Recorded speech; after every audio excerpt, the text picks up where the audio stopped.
Hello there everybody, welcome to a little in-the-box scale model kit review video. Now before I continue with the rest of the video, here's a little disclaimer. I'm not the most experienced modeler out there, nor do I know the most about scale model building. Hence I might leave a few details out of this review. It might not be the best or the most detailed, but I'll just give whatever I can give you guys. At least the most important thing is that I give at least some kind of insight as to what the kit I'll be reviewing would be like. And all my life I've been a spaceflight nerd, so it's certainly almost second nature for me to actually be drawn into the world of scale modeling in order to build these incredible machines that I so admire. And the kit I'll be doing an in-box review of today is the Chinese Spaceship number 10 by Trumpeter in 1/72nd scale. And I actually think that the name of this kit is a little bit of a lost in translation. I think what they're trying to say is a model kit of the Shenzhou 10 mission, which was the very last time a Shenzhou capsule ever docked with the Tiangong-1 space station, which apparently broke up during re-entry today at 12:15 a.m. Greenwich Mean Time. So when it comes to my experience on scale modeling, I mostly build paper models, cardstock models, wherever you call them in your country, and occasionally metal earth model kits.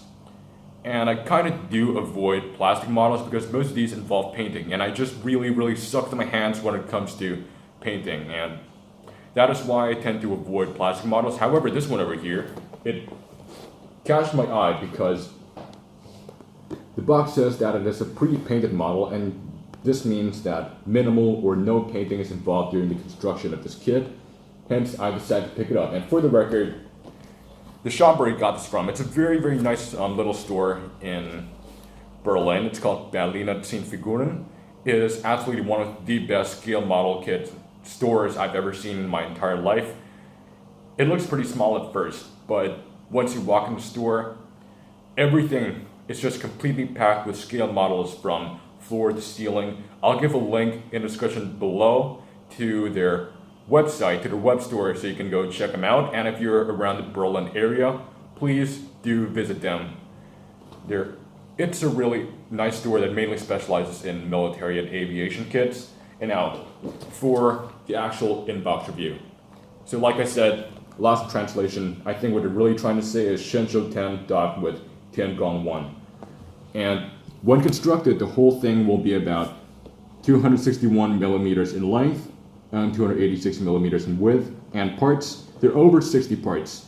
Well, I actually believe that the company really needs to elaborate a little more on this one. They really need to give exactly how many parts there are in this kit rather than just 60 plus. This just needs a little more specifying right there.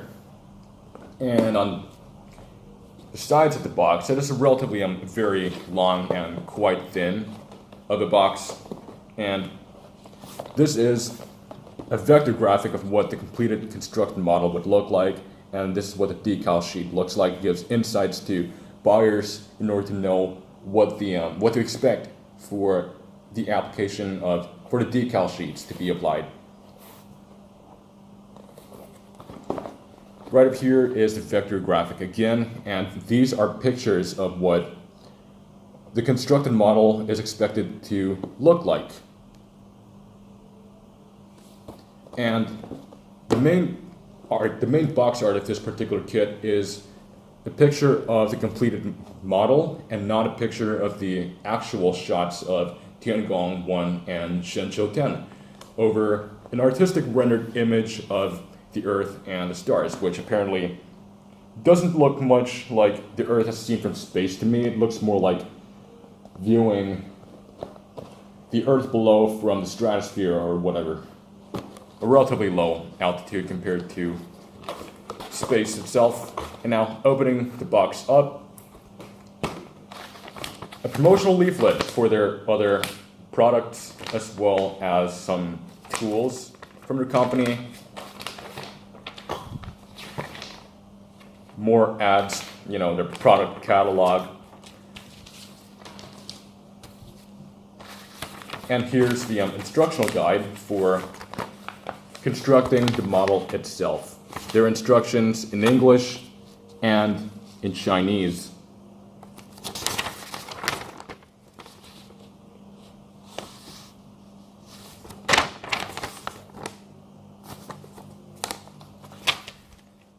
And here's the interesting thing, even though this kit actually says that it is pre-painted, there is still a painting guide, a painting and marking guide for this model kit over here.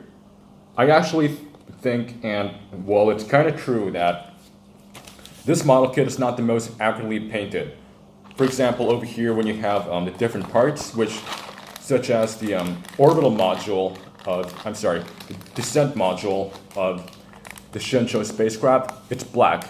It's literally jet black. But the actual color of this is steel. And you can actually build this kit without any painting at all if you're like me and you really suck at painting. So please note that it would not really give the best color when you just leave it completely straight out of the box. If you're a very detailed oriented model builder, you might as well want to give a few modifications when it comes to color, which is what this painting and marking guide is for. I don't actually think this is really for painting the whole thing. This is just for making the colors a little more accurate, because maybe the company themselves, they are pretty much aware that this is not the most accurately painted model kit. Hence they decide to give some more detail for those who actually really like adding an extra touch to their models. Yeah, for example, like I said, descent module should be steel colored instead of black. And even just like the really tiny details, such as, I'm holding it upside down, whoops.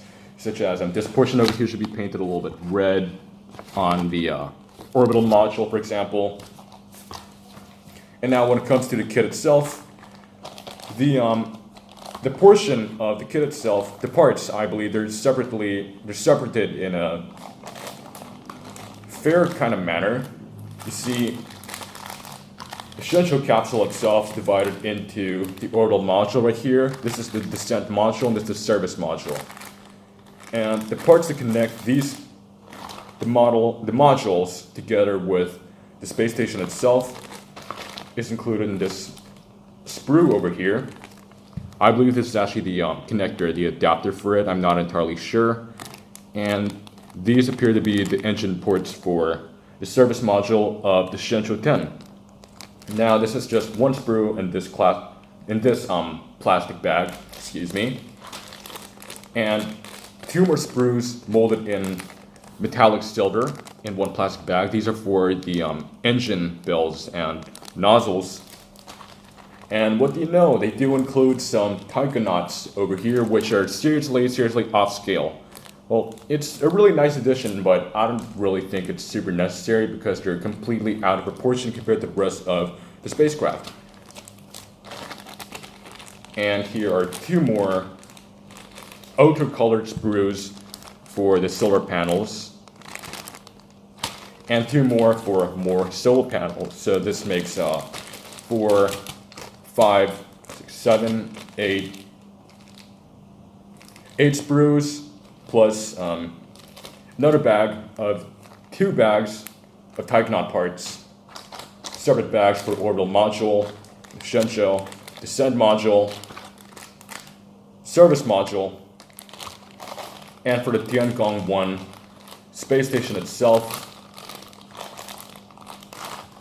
This is the laboratory, habitation module, and this is the service module. There is a black display stand included as well. More parts for the display stand, which are in black. And now, there are 2 decal sheets for this one, exactly the same set of decals, but in different types of paper. I don't really know why they included 2 different types. I do believe that this one is for water slide decals. For those who like water slide decals, they might as well use this one. And I think this one on the yellow paper is for sticker forms. You really don't have to go through all that hassle of applying water onto it.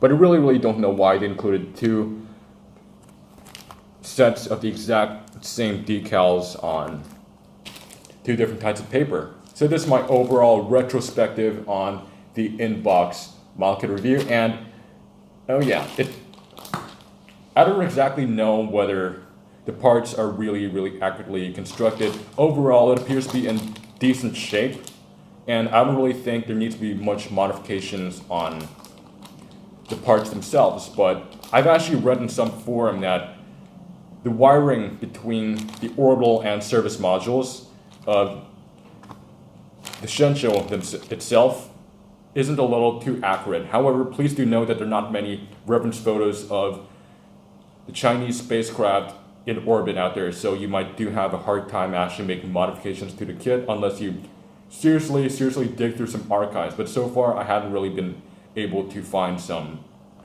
decent pictures, any close-up pictures of the Shenzhou and even Tiangong spacecraft from the Chinese space program. And the closest thing I can find is just the orbital shots from the EVA from Shenzhou 7, but that really doesn't give the best resolution either.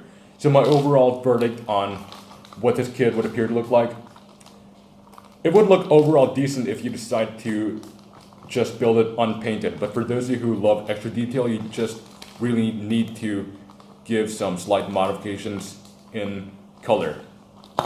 And it appears to be decent sized, and for its scale, it kind of does fit quite a lot of detail, enough detail for its size. And the reason why I decided to actually make this video is because, yes, today the Tiangong-1 space station actually broke up over re-entry over the South Pacific Ocean at 12:15 a.m. Greenwich Mean Time. So I'm making this little in-box review as a little tribute to the space station, even though I'm really not the best at making model kit reviews, and this is actually my first time. And yeah, that is pretty much all I have to say about it. And if you guys think I really should improve the way I deliver my content, and if you think that this video needs to be more accurate, or if you got any tips for me to review any scale models, please drop something below in the comments. I would really 100% love to hear your suggestions. Thank you very much.